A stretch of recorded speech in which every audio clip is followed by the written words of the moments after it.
Good morning, everyone. It's certainly my pleasure to invite you to the 18th, I believe now, session of the webinar series sponsored by the EMN. So my name is Johannes Fairman. I'm currently an instructor at MD Anderson, and I will be the host. So before we begin, I do want to give a couple of announcements prior to introducing our speaker for today. So there we go. So certainly we do encourage all the attendees and anyone else you may know to connect with us online. We do have a variety of media outlets posted on this particular slide, so come do check us out. Also, if you have any questions related to metabolomics, we certainly do encourage everyone to make use of the Metabolomics Forum, where you can ask direct questions and we can certainly provide answers or have essentially experts in the field provide answers to your respective questions. So I also do want to remind everyone that the Metabolomics Conference in Seattle, Washington is coming very, very quickly, June 24th. Abstracts are still being accepted, at least until the 27th. So if you have not done so, we certainly do encourage you to make use of the opportunity, and we certainly hope to see you at the conference. And with that regard, I also do want to note that there are a variety of workshops that will be sponsored through the Metabolomics Society as well as the EMN. These are listed here on this particular page, but you can also find these online at the Metabolomics Conference website. Lastly, I do also want to make reference to MANO, so the Metabolomics Association of North America. They will be having a networking event. This will be held on Sunday, the 24th at 7 p.m. The room will be announced in the future, so we do not have this information at the moment, but this is largely driven by early career members and will allow also for questions and answers. There will also be a reception on Monday the 25th at 8:15 p.m. after the town hall meeting. Again, the location will be announced in the future as this is not yet available. So before I introduce our speaker, I do want to remind everyone, if you would be so kind, please do keep yourself muted. If you have questions that you would like to ask to Professor Fiehn over the course of this presentation, please do use the question tab on the right side panel. I will ask these questions at the end of the conversation, sort of in a somewhat random manner, but nonetheless, I will be the only moderator just to ensure fluidity and so forth. And with that being said, it's really my pleasure to introduce Professor Oliver Fiehn, who will be today's keynote speaker for this particular webinar. I've really had the pleasure of working with Oliver in the past as I was a postdoc in his lab. So Oliver is currently the director of the NIH West Coast Metabolomics Center, and really much of his research is focused on establishing metabolomic software, databases, and libraries, including MassBank US, CTS, MS-Dial, BinBase, and so forth.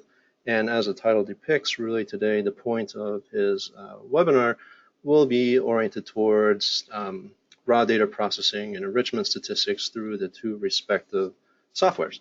So without further ado, I will hand this over to Oliver Fiehn, and let's have at it. All right, good morning, everyone. You should be able to see my screen now. Okay, make it large. All right, so I'll move that away.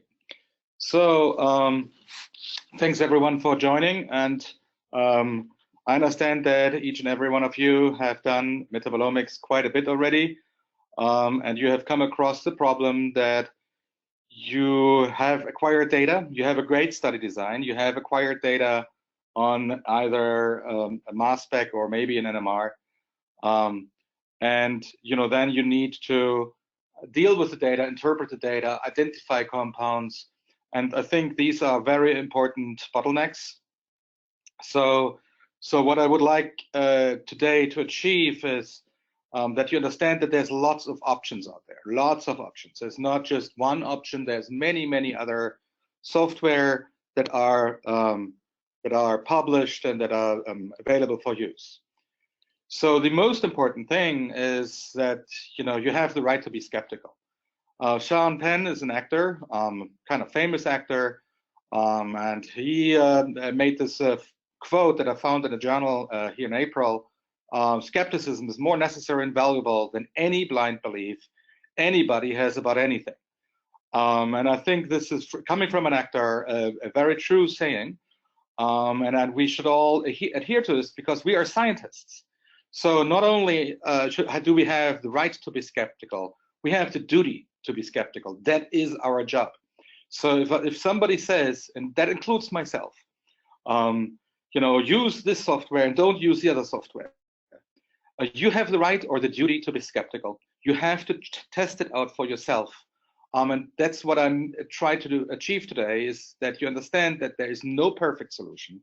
And if somebody wants to sell you something about this is the best, you got to be skeptical and see if there might be something else around that is better. So just a big picture. So what do we really want to achieve? And if we are in human metabolomics, where we look at diseases, but also similarly, if you're in other fields of metabolomics research, you always wonder, what is the complete metabolome? It's not quite covered. It's very ill-defined. Usually we'd say it's all the endogenous pathways. In a specific species, you might find 1,000 metabolites, you might find 5,000 lipids, and these are covered in pathways like the chart that I see here, but that's clearly not all.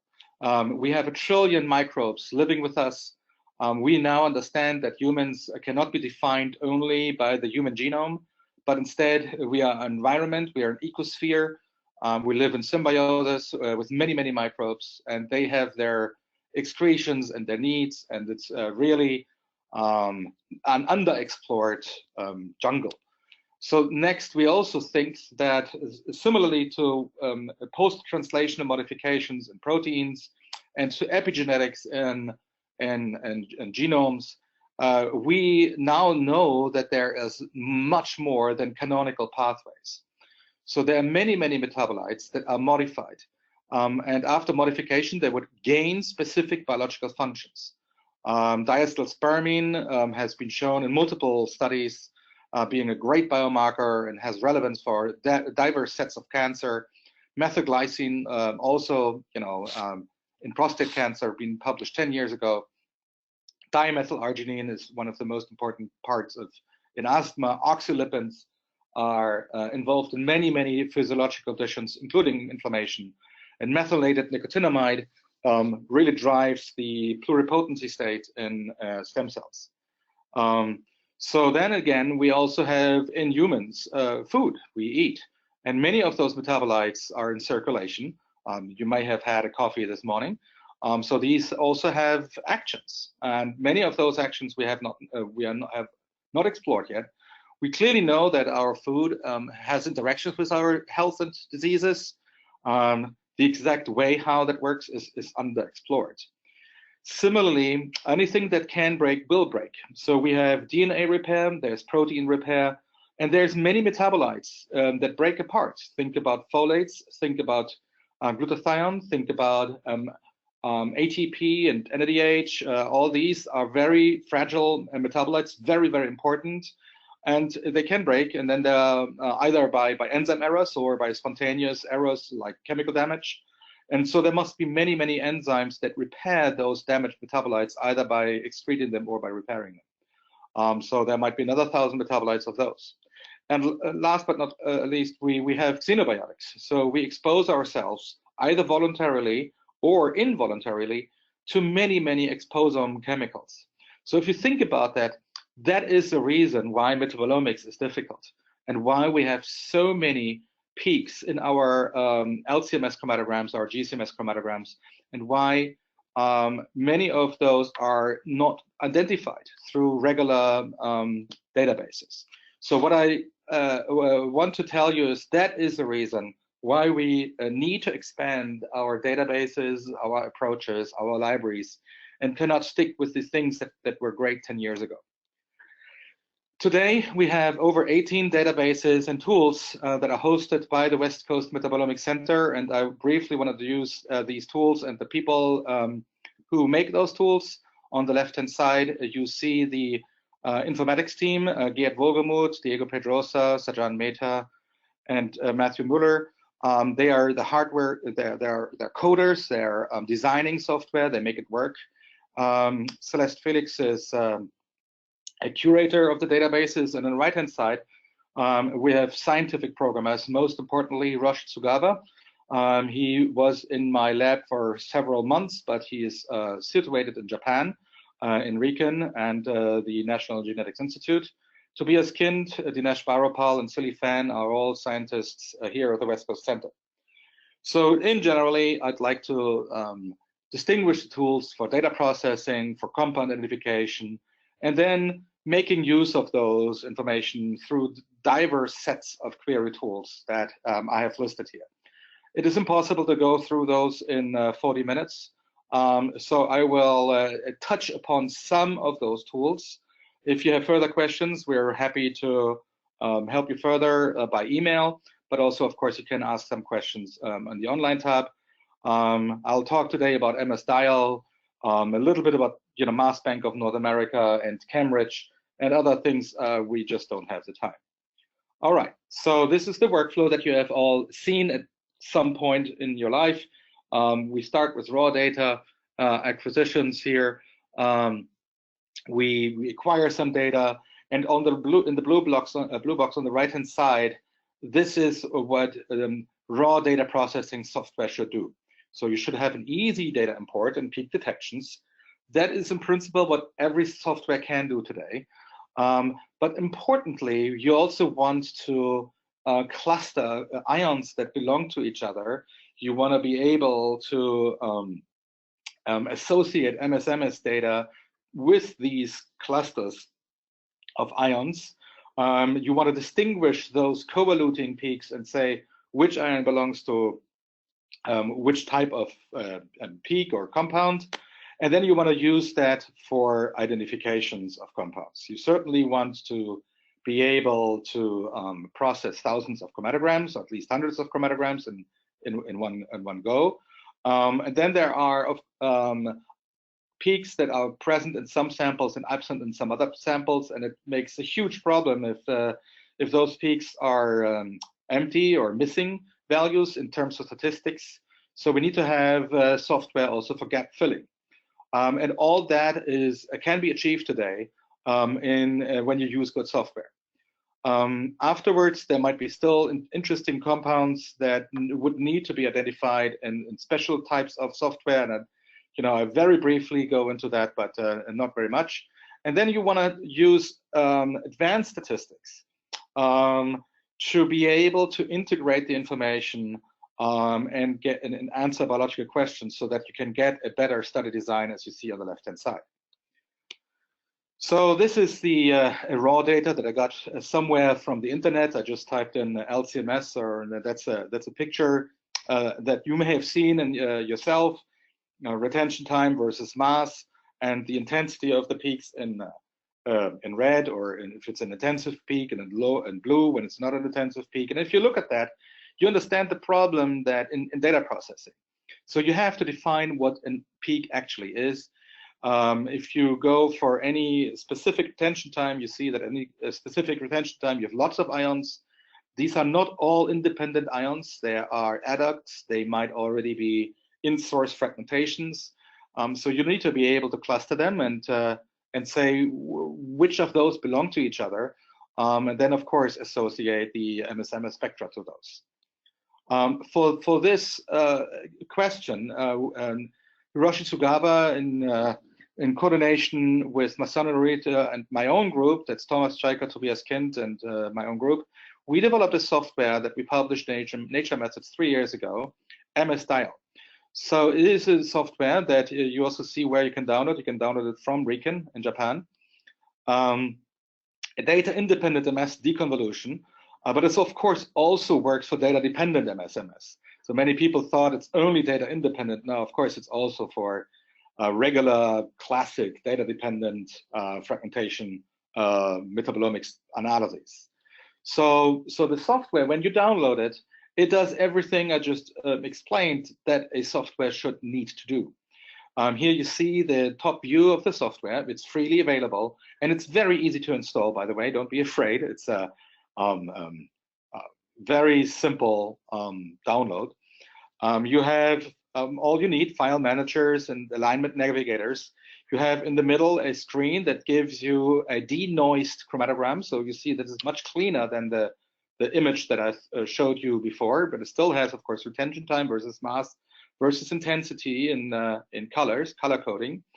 You can investigate any specific peak by just clicking on it. You see the little red cross there. If you do that, you will get the extracted ion chromatogram on top of it. So you'd see if there's one abundant peak or several co-loading peaks at that mass.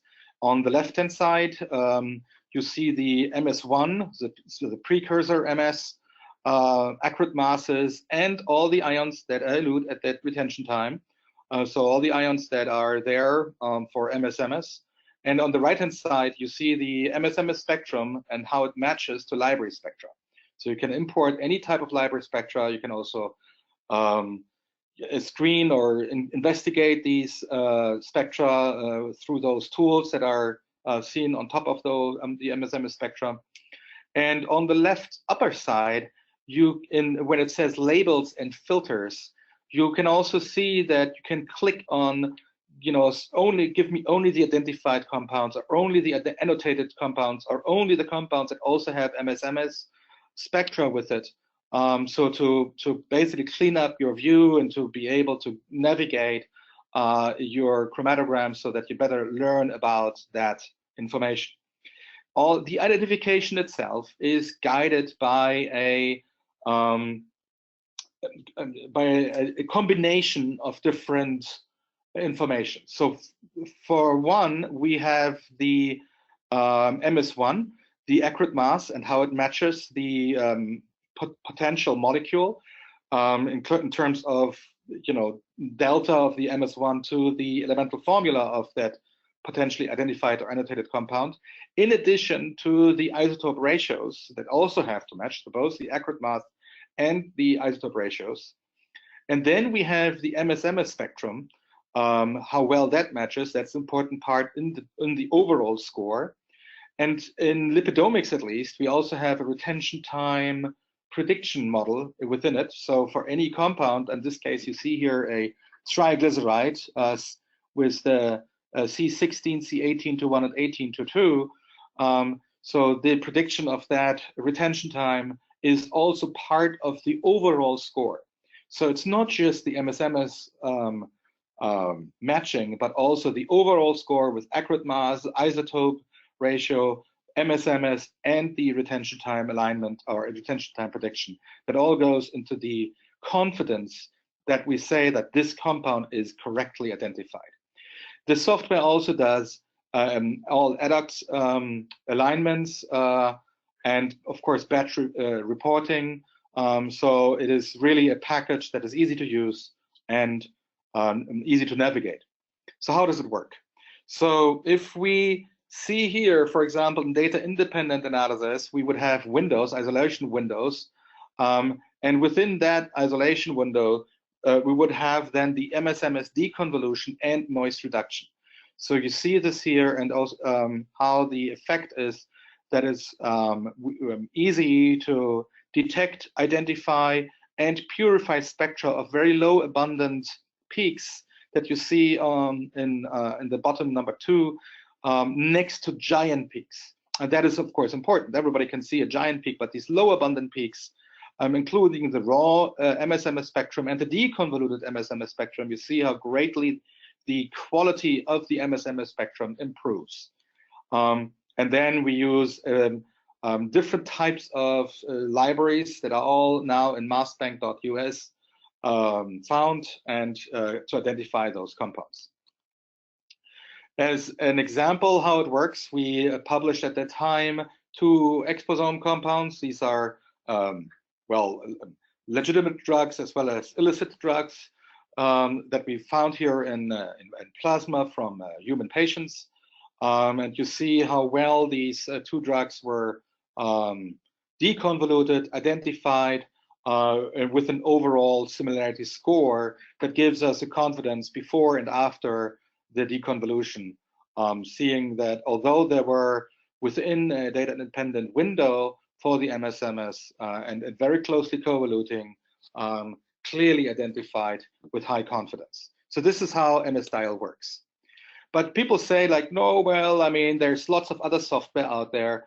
And if we compare different software, there's lots of options. There's at least 20, if not 30 different types of software out there that people use. And what most people do, they say, well, I'm new to the field, so I just take the things that other people take. And it's a logical thing to do.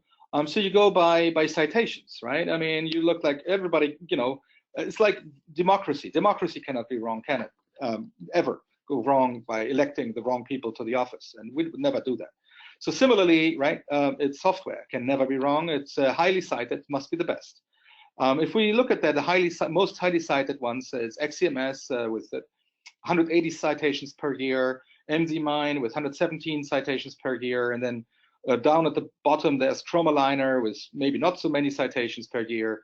And that's what, it's a logical thing for researchers to say, well, we go for one, and then I don't have much time, so I'll just stick with it.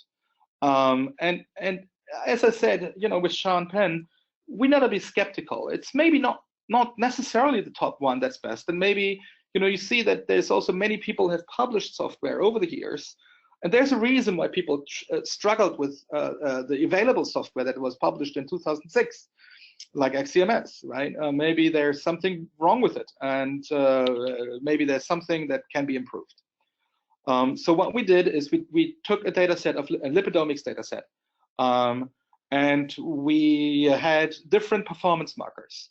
And we tested here MS-dial on the left-hand side versus XCMS and versus MDMine2. And we were asking a range of questions. So first of all, we put in 14 internal standards, and we were asking, well, of those 14 internal standards, which of those are automatically found, and how are the peak heights or peak areas reported in comparison to Agilent quant software, where we, you know, manually looked at the actual peak heights.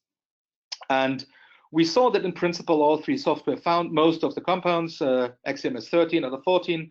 You know, they can always miss a peak, that's not too bad.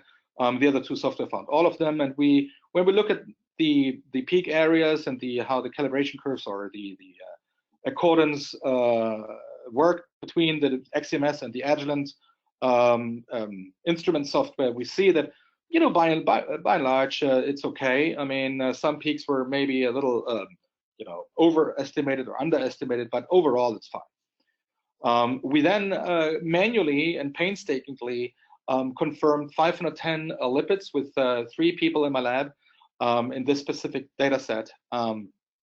And we then asked, okay, so after we manually confirmed that, you know, which of those compounds or lipids would also be found by, you know, a random use of some software. And we see that XCMS and MS-dial both found like 460 of those 510 compounds. About 50 were missed. MDMine missed a couple more, and about 375 were found by all three software. So it's about like something about 80% of those manually confirmed lipids were also found in a blinded, untargeted data analysis. You know, again, I would say it's okay. It's not brilliant. You would like to have it a little better. That means like there's still some peaks where all the software would have some problems to correctly find them and report them. We then specifically wondered about isomers. The hardest thing is if you have isomers that are basically having the same mass, they are usually closely co-eluting, maybe within you know, 6 seconds or so, and you want to be able to pinpoint the correct isomer each time. So we selected 53 isomers manually again, and 48 of those were found by MS-dial, 42 by XCMS, not too bad. MDMine2 was a little underperforming here in this data set with only 33. So we'd say, well, you know, there's a slight differences between the software, but overall, I mean, these are hard tasks for 53 isomers. To just give you a view how it looked like, you know, here's some compounds like TG4920 came in 2 peaks. MZMine and XCMS were not able to find those. Instead, they reported 1 peak, and MS-dial found both of them. And in the lower panel, you see PC36-4 with 3 peaks, and again, like MZMine and XCMS were not finding them correctly, and MS-dial was. You'd think that you can see this by your human eye, and it should be easy to spot, but for software, it's not that easy to spot. It depends a lot on parameters, and these parameter settings are, of course, a reason why it is not that easy to do often. So then we asked in the performance marker 4 was how often would you find false positives, finding of isotope peaks. Isotope peaks being defined as duplicates.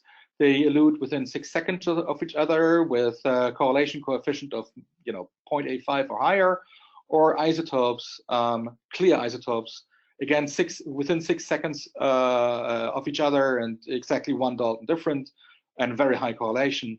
XCMS and MS-style basically did not have a problem with duplicates, and MZ-mine had some duplicates, but isotopes, XCMS found 340 isotopes, reported them as individual events, isolated events, which is untrue. MS-style only found 4. So you see that each software, including MS-style, had some wrong reporting, and for that reason, we published in a feature list optimizer. So a feature list optimizer can use either XCMS data, MZ-mine data, or MS-style reported data, so basically the data tables you get out of those, and clean out or filter and alert you about possible duplicates and possible isotopes. Can also join adducts and can work on any of those feature lists that you get from these types of software. So you should be able to use this, and it's a kind of like a cleaner software that is highly advantageous. So both the MS-style as well as the feature list optimizer are used by my lab in every day. So otherwise I would not announce it if I wasn't sure that my own lab would use it. So these are things my own lab uses a lot. So the real problem is not only the isotopes, but many other compounds. So when we look at in this lipidomics data set now, the total number of features, because we looked here at identical samples in this test, we know that all the peaks should have a very low precision, so better than 20% coefficient of variance. And we use the same data set. So MZ-mine found almost 1900, MS-style 1700, and XCMS 1700 peaks that had a very good precision. But XCMS found another 5,000 or so peaks with high variance. That is most likely wrong peaks. So peaks that were identified as being features, but they're not true. They're found in some chromatogram, not the other, noise values. So far too many compounds reported that really obfuscate your biological investigations afterwards, because you have to think about, you need to do statistics afterwards.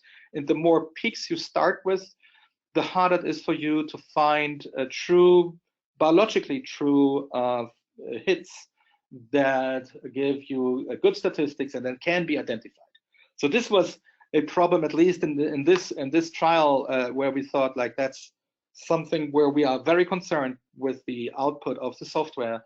And again, every software has some of those peaks that are maybe not reproducible, and might be also by the machine, of course, itself. The data acquisition itself has, of course, some errors with it. But overall, we think there is a clear difference in the software.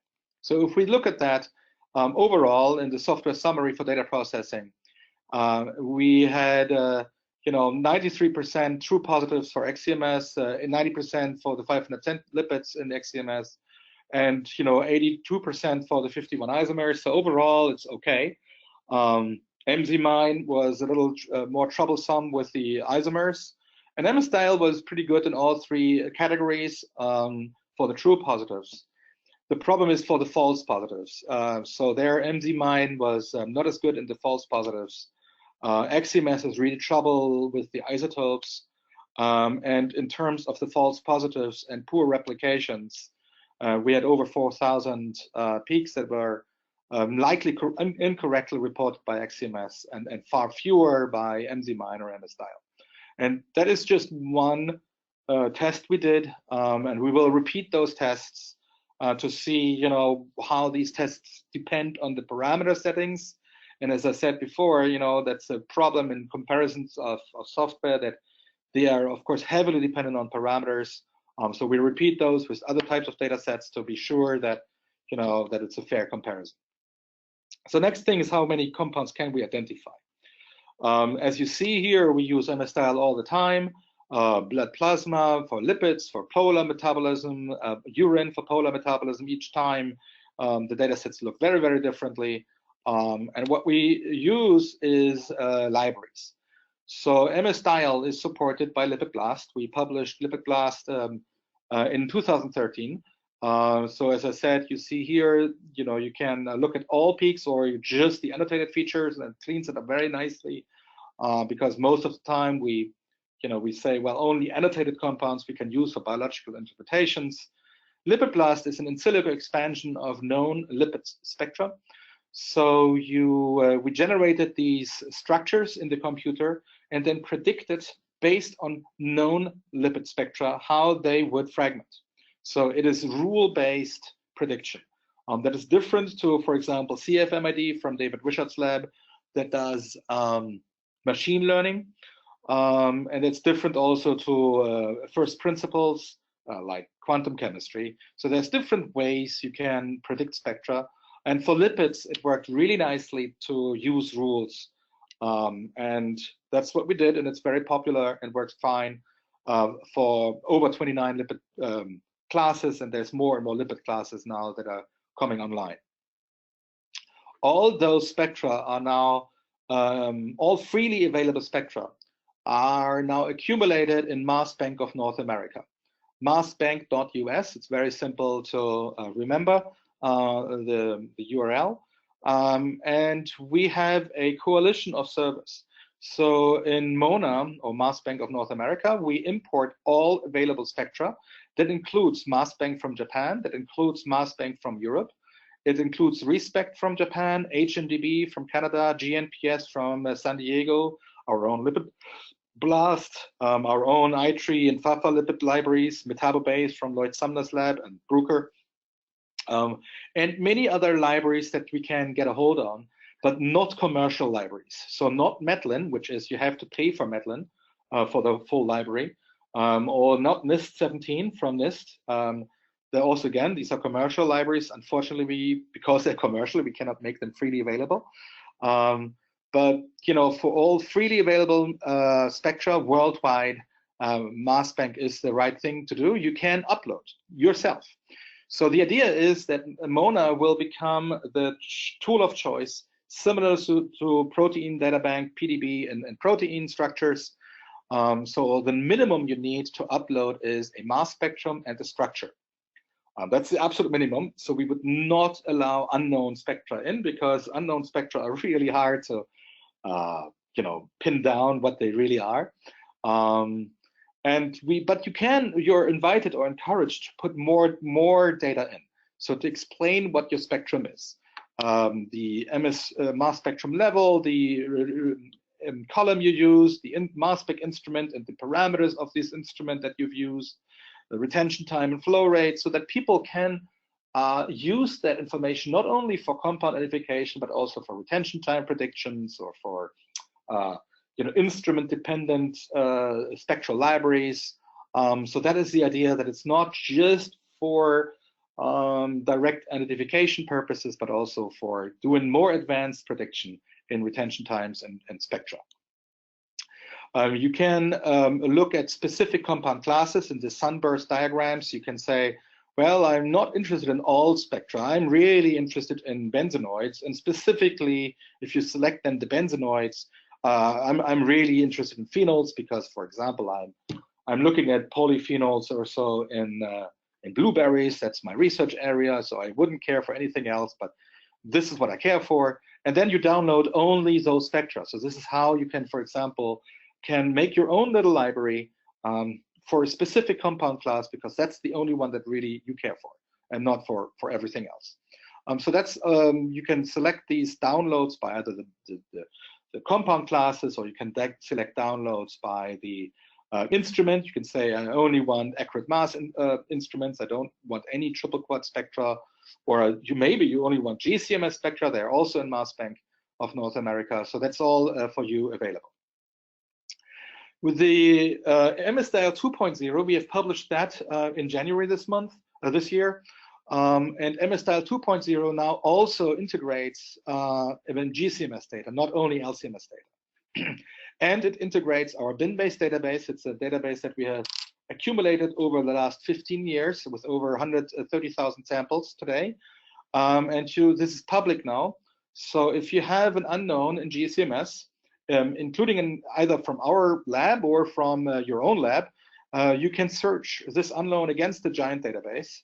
And then you get the information that you see here. For example, unknown 106699 was found in many studies in high abundance in cancer cells and cancer tissues, in much lower abundance in other tissues. So we would say this is a compound that is specifically associated with cancer. So it gives you biological relevance.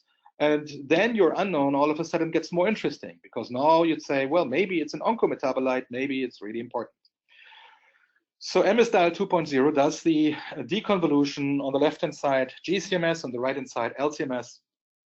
And you with the accurate masses for both either GCMS using the soft ionization GCMS or electrospray ionization LCMS, you get formulas.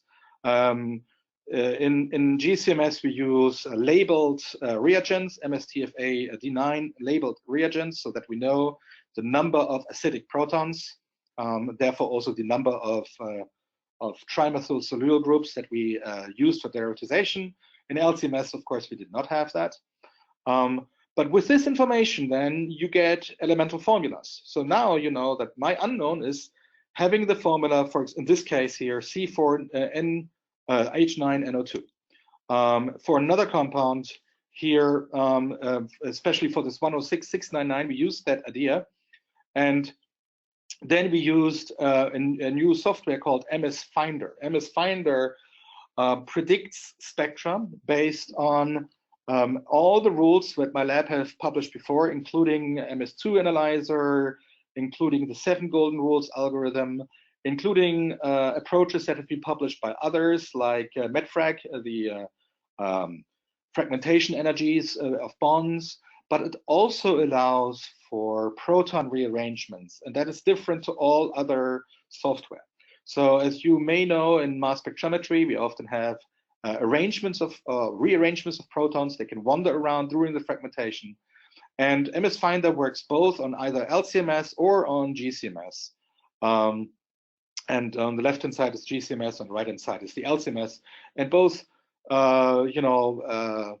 compounds would, or both predictions would be nicely predicting its a methyl UMP, a methylated UMP, our unknown that is in cancer, so enriched. And we then synthesize the standards for different positions of the methyl group.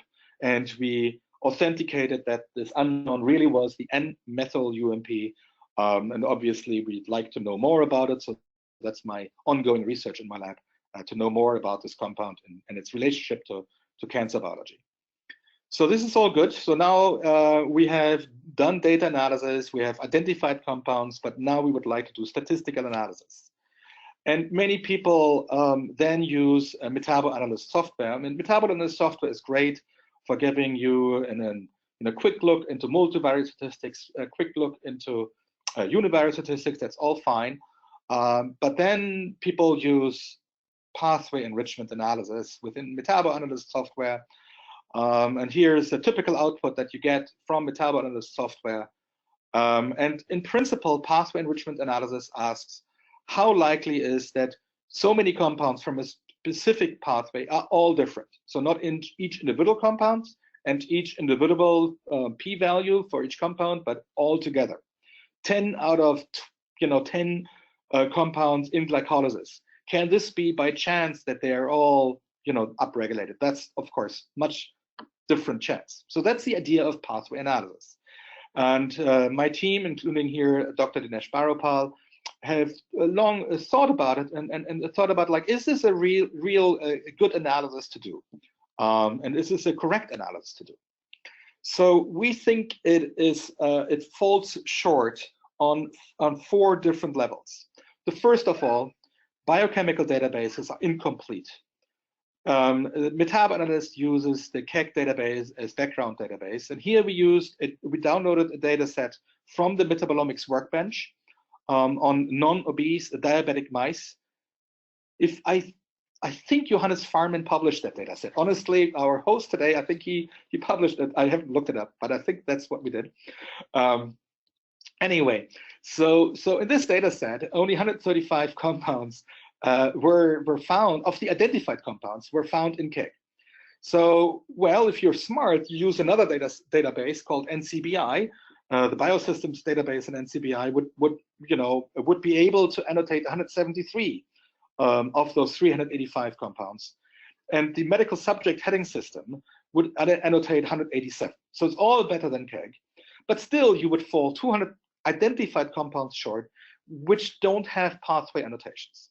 And on the left-hand side, you see the differential regulation in this specific data set on the non-obese diabetic mice. So if you do this, you already miss a lot of identified compounds. So pathway enrichment, of course, cannot be done if your compounds are not annotated with pathways. So these human annotations are not correct.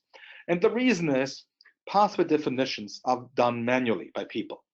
And they are really different across different pathway databases. On the left-hand side, you see KEGG. KEGG in total has maybe 500 pathways, and MetaPsych has over 2,000, 2,500 pathways defined, and Reactome similarly also about 2,000. So obviously, it depends on, like, what is really a pathway, and that is a question that is not clearly defined. You'd think it's defined, but for example, MetaPsych is having the definition of an uninterrupted sequence of enzymatic conversions, whereas KEGG, as you know, uses large agglomerations of pathways into pathway maps, which is very, very different. The next one is that the Metaboanalyst pathway enrichment software uses wrong statistics.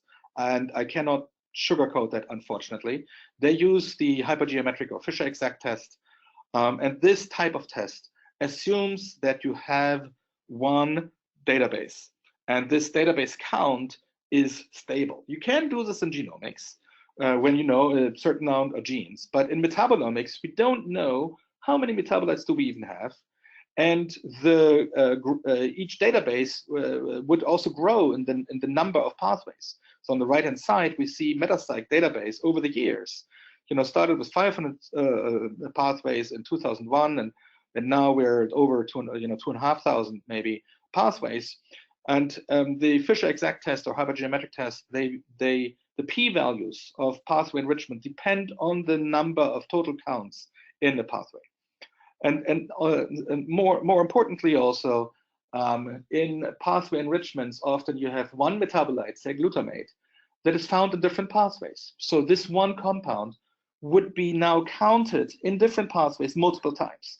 Then you run into false discovery rate problems that are not addressed in the Metaboanalyst software. So that's not great. And again, you don't even know which pathway to use. For example, you could use the entire HNDB, or you have compounds within the HNDB with pathway annotations, or you could use compounds with reaction annotations. It's more. You could also use all the literature annotations. There's about 15,000 chemicals known in human blood. Or you could say, well, I only look at the detected compounds, maybe in your data sets, 500 compounds. It's really hard to say. What is your background database in metabolomics? And since the Fisher exact test is very much dependent on the size, and the p-values of your pathway enrichment depend on the size of the background database, that is why the pathway enrichment is ill-defined and not good to use. So instead, we published an alternative. We say, well, if pathway is not defined, then obviously the chemical structures are defined, and we can do enrichment analysis on the chemical similarity. Chemical similarity is pathway independent. It uses all identified metabolites because for all those, we know what the structure is. We can also make sure this way that each compound is only used once and not more often. And it does not depend on any background databases because it's only on the compounds that we have seen. So how do we now get meaningful names? If we cluster our chemical compounds, we can do it by chemical and biochemical similarity. We published that in MetaMap 6 years ago. You can also do it in some sort of phylogenetic trees and then tree cutting algorithm that you see on the right-hand side. The problem there is we still have to give names, to say, well, these are sugars or these are complex lipids like triglycerides or unsaturated triglycerides. So it was not quite clear how to get names for those. And here we then use the names from medical subject headings, ontologies. So there's 110,000 compounds listed in the medical subject headings, ontologies that says these are polysaccharides or ketoses, and we basically then go by the most common label found in each of our clusters that we have detected through chemical similarity to give an overall label. So in terms of statistics, you have to use, and I can't say it otherwise, the Kolmogorov-Smirnov test. This is the KS test. It does not depend on the background database, and it does not depend on p-value cutoffs. You don't have to say, I only use cutoff point values of 0.5 for each individual compound, but it's a non-parametric test that looks at the probability distributions that compares your sample with a reference probability distribution. And that has been done in gene set enrichment analysis, and that is the correct way to do the statistics. If you do that, we can now use the chemical similarity finding clusters. We use the medical subject ontologies for labeling clusters, and we use the KS statistical test for telling us how unlikely it is a certain group of chemicals would all be found differentially regulated in a specific data set. So in the mouse data set on the non-obese diabetic mice, again, we downloaded that from the workbench. This is the result you get. It looks similar to the result you would get from Metaboanalyst, but now you see that you also get all the phosphatidylcholines, you separate unsaturated and saturated triglycerides. The color code is blue if it's down-regulated, and red it's up-regulated. If it's purple, there are some compounds that are down and some that are up, but overall, the saturated fatty acids, for example, in purple on the right-hand side would be still significantly different regulated. So here we compared our data set to our original publication where I am actually last author, and we found a novel interpretations that we did not see when we first time did it. And that is the idea. A new software should give you new insights so that you can interpret data in a much broader way and deeper level than you were able before by using, for example, just the pathway enrichment statistics. All right, so it is available online. So anybody can use ChemRich. It's chemrich.us. It's there. All you need is your compounds, your identified compounds, and the p-values that you get, for example, from classic statistical software.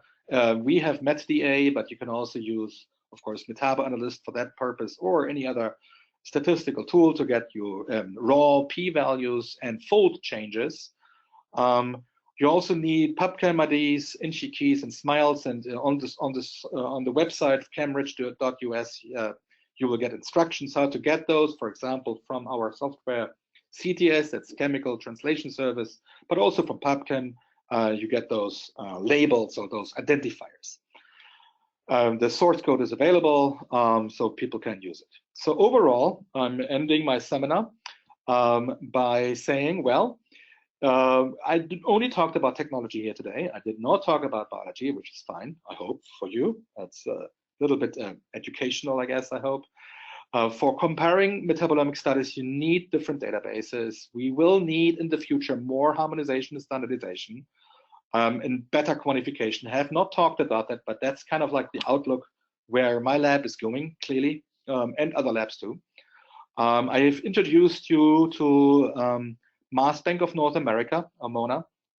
I've introduced you to MS Finder on the right and MS Dial in the middle, and BinVestigate, but for GCMS data that relies on BinBase and the study information that we have in MiniX.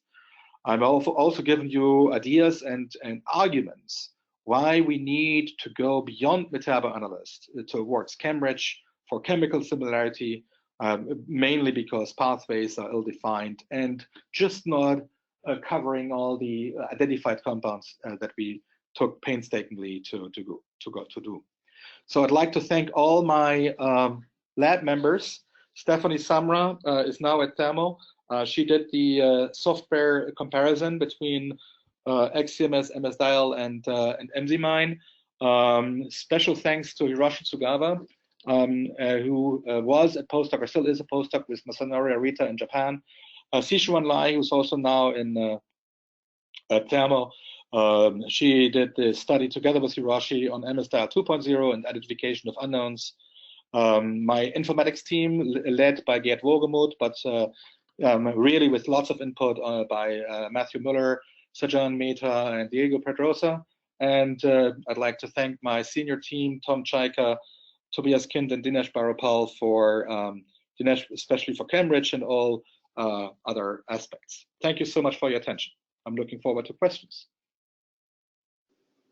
Well, thank you for that, Oliver. That was a really, really nice presentation. I think certainly does highlight some of the limitations of the softwares that do exist. And you know, I would agree that we should be skeptical of what we use, and you always try to improve the softwares that do exist for better quantification and certainly to get more meaningful biological interpretation. So we do have a couple quick questions. These are going to be oriented a little bit towards MS Dial to begin with, and then we'll kind of end back towards the ChemRich. But one of the questions was whether or not MS Dial would be usable for direct infusion-based data. That is an interesting question. I have not tested it. I don't think so, but it's not. I haven't tested it. Just try it out. My personal view is I don't think there's much reason anymore to do direct infusion because UPLCs are so good these days and so fast that I don't know why we would forego the additional information that we get from chromatographic separations. So that is my short answer, but I do understand that some people do direct infusion. I haven't tested it. Okay. So another question was whether or not MS Dial can be used to mine targeted compounds with a retention time library. Yes, we can do that. I have not used it for triple quad data, like really MRM dependent triple quad data. I haven't tested that. The person who asked the question, please give me a note if it works for you. Fair enough. Also, how does MS Dial address DDA experiments with multiple collision energies?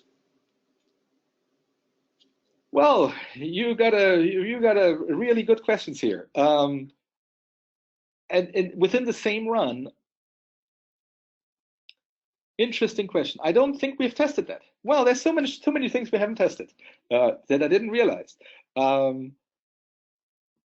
Like in Waters MS to the E, or some other fast scanning instruments could do that. Usually, I would say that if in terms of deconvolution, it's better to use the same energy and then have another run with a different energy to learn more about your unknowns. I usually would tend to say don't do too many experiments in one run. like MS to the E and so on. It's in metabolomics we have so many peaks that it's a little risky to try to do too many things at the same time, like positive negative switching and MS to the E. I would rather do it in different injections and then compare across the injections. But again, you know, we haven't tested that, so that's great suggestions. Okay, so this is somewhat of a follow-up of a very similar question, but you know, can MS-Dial work with runs that are combined with, say, a full scan and a DDA or DIA? And can you essentially allow manual changes in integration of addition or adding peaks that can't be detected? Well, first of all, yes, MS-Dial can look at you know, different DDAs and so on in one run. That's okay. Manual addition of a peak that is not detected, I haven't seen that. Usually we had to take too many peaks, not I mean, like a lot. I haven't seen that my folks, my investigators here, try to add more peaks, like very low abundant maybe that was missed by MS-Dial, and force it to see it. Usually I would do this by lowering the detection thresholds.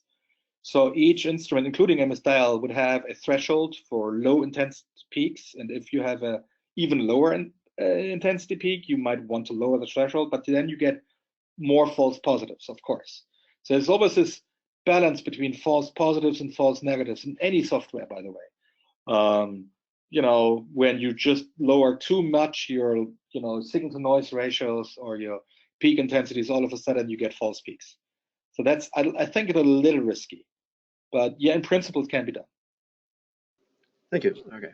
So kind of two questions back to back. So one, you know, what are the formatting requirements for, say, the LCQ-TOF data? So for instance, one of the individuals has an Agilent 6550, and in the same manner, is there a limitation to the number of files that you can actually upload for analysis? Okay, great, thanks. I forgot to say, MS-Dial is independent of vendors. So it can use any file from any vendor. Okay, so like Thermo or Agilent or Bruker or Waters or Shimadzu, and we tested, I think, 9 different vendors or so. Secondly, we have not tried 10,000 samples, but we have done 1,000 samples. So definitely 1,000 samples is not a problem. 10,000, at some point you run into, of course, problems with a memory space for your computer. So, but most people don't have these very large data sets anyway. And in my own lab, we do improvements for very, very large data sets like 3,000 or 5,000 samples. You know, there we go for a database assignment rather than, you know, looking at a single processor laptop with some, you know, memory restrictions. Okay, thank you, Albert.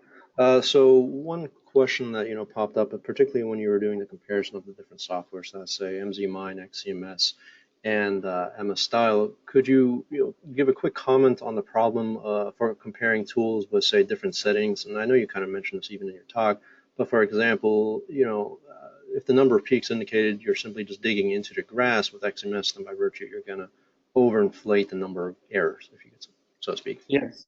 Yes, that's definitely one of the reasons why we haven't published that comparison in a paper. We are, you know, want to do parameter sweeps. There's, of course, in every software different parameters, so it gets pretty tricky to optimize parameters. And what people have sometimes done, and the worst thing you can do basically, is to say, well, you know, I found this paper and they use the following threshold for peak intensities as a default setting, say 1,000, whatever that is, maybe counts per spectrum or so, ions, and then I use it for my own data set. The problem is each instrument would have quite different outputs in terms of intensity values and how they are normalized or reported to you. So using the same settings for, say, a Q-exactive and maybe an Agilent, this is not a Q-TOF. That's not correct. You have to really dig in for your optimized parameters. And that is why software comparisons are a little difficult, because we have to try hard to be fair, to optimize each type of software for each type of instrument of data set. Now, with that said, our experience so far is that MS-DIAL is more tolerant with respect to parameters than other software. So it is more forgiving, and it's easier to use, and it's usually better in terms of balancing false positives and false negatives than other software. So that's overall the impression from my team members. But the actual numbers might be different if, depending on the parameter settings. And I think that's a very good point. So, kind of as a follow-up, do you think in the future it is foreseeable that you could essentially have parameter auto-tuning options based on sample peaks or some other sort of input? Yes, a good self-learning machine would be able to basically have a little routine by itself to do parameter sweeps and optimize for true positives. And it's just hard for a machine. Usually humans are a little better for that, because you know what you're looking for. You may know that this is my, I call them critical peak pairs, my isomers. For self-learning software, it's a little harder to train them to be just as good as humans. So the idea now is, of course, that you have all heard, it's machine learning and artificial intelligence often outcompeting what humans can do, and with often astounding results in different types of software approaches, not only metabolomics, but in any types of software that we see here. So I can imagine this can be done, but to train them, it's not that easy. And that is, I think, what Google learns and what the self-driving cars are learning. Software for self-driving cars people are learning. So that is similar to metabolomics. The optimization criteria are not that easy to establish. Sure. Thanks, Oliver. So a couple more questions on MS-DIAL, and then I'll have just a couple on the ChemRich, namely because we're running low on time. But can you give a comment on the choice between some of the other interoperable software? So, obviously you mentioned things like XCMS, MZMine, but what about some of the R-based or Galaxy workflows? Do you have any comments on those? I had once a senior investigator, statistician, Dmitry Grapov. He said everybody should speak English and R. So that I found an interesting comment, because not everybody does, right? I have in my own lab two teams. One is the R team and the other one is the Python team.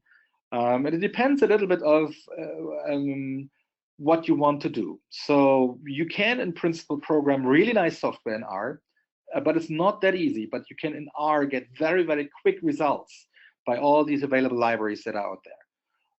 So I think for a scientist, like a chemist or a biochemist or so, or an analytic chemist, you get very quick results in R, and also some of my team members had the same experience. And in Python, it's a little easier to do things on a database level, and get very robust software that works for many, many people. So it's a little more powerful in the aspect of large data sets and overall robustness.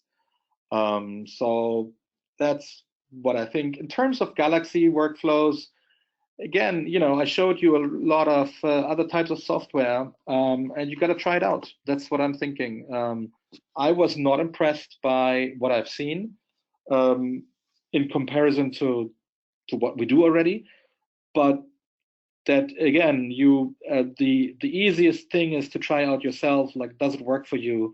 How quickly can you learn things? How quickly do you get an entry? And if that's Galaxy for you, then that's fine.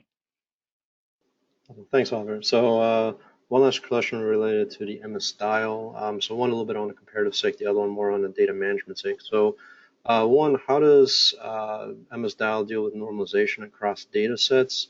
And the other thing, so Progenesis software through Waters is also very similar in terms of its structure. Do you have any comment on that particular software? Yeah, so first of all, normalization. I do not expect a software to do everything for me. Maybe that is a little bit why I have a problem with integrated workflows where, like Galaxy, where they promise you everything. And I'd say, well, I want to have control. I want to know what is working here, and I want to be able to take parts from this software and that software. So MS-DIAL itself does not do normalization. So we use normalization in R, actually. We use R programs for normalization after we get the results from MS-DIAL. There we have used, in the past, we have used locally estimated scatter plot smoothing for very large data sets using quality control samples. Every 11th injection is a quality control sample in our lab. We have improved that software dramatically, but we haven't published it yet. That's why I didn't talk about it. In terms of Progenesis, in general, I find it very hard to compare to company software, because company software almost always has problems in integrating data from other types of input data from other companies. Progenesis belongs to Waters. And you have to pay for it. So honestly, I would need somebody to show me that a company software is better than freeware system. I think that is a fair assessment. So if any company tells you that their software is the best, which may be true, but you want to be able to compare this to freeware systems. And that's not always the case. So company softwares are not always better, or in general, you have to be skeptical if they are better than actually freeware systems. All right, thanks, Albert. Okay, two more questions, and then for sake of time and because we're running out, we'll go ahead and stop it then. So these last two are definitely oriented towards the ChemRich. So one of the questions was, why use the medical subject heading ontology instead of the Chemon to use in classifying from the Wishart lab? Oh, we use Chemifier also from the Wishart lab. But it was not as good as the mesh ontology setting for a range of compounds. So the sunburst diagrams that I showed in Mass Bank, or Mass Bank of North America, that was from the Chemifier from the Wishart lab, which we do in batch analysis. The medical subject headings are more broad in terms and more. It gave us better results overall. We tested the mesh headings compared to the classifier. Okay, thanks, Oliver. And last question, again related to ChemRich. So do you think it's a little bit biased approach because you're essentially using the more easily ionizable compounds? ChemRich doesn't care how you identified your compounds. It could be NMR, or it could be targeted. Or UV if you want to detect compounds by UV. ChemRich only uses statistical outputs from statistical software where you have identified compounds, p-values, and fold changes. So therefore, ChemRich is biased towards chemicals and towards identified chemicals. So you cannot, right now you cannot use mass spec similarity. You cannot use for unknowns, for example. I could imagine it could be expanded this way, but I'm always a little skeptical in using mass spec similarity as a surrogate for chemical similarity. So that's why I don't think ChemRich is biased, honestly. It's very open. Excellent. Well, thanks, Oliver. And I really want to thank you again for giving this webinar. Obviously, I can tell from the slew of questions that there's a lot of interest with the topics that you touched on, and also for some of the attendees that had asked questions that may have not been directly answered. I do encourage you to look up the papers that Oliver had published on these respective softwares, as most of them are available. And with that regard, again, I really want to thank you, Oliver. It was an excellent webinar. We are trying to get another webinar for the upcoming month, so please do stay tuned for advertisement on that behalf. And with that, I want to wish everyone a good day, and thanks for joining. Thank you. See you in Seattle. See you in Seattle.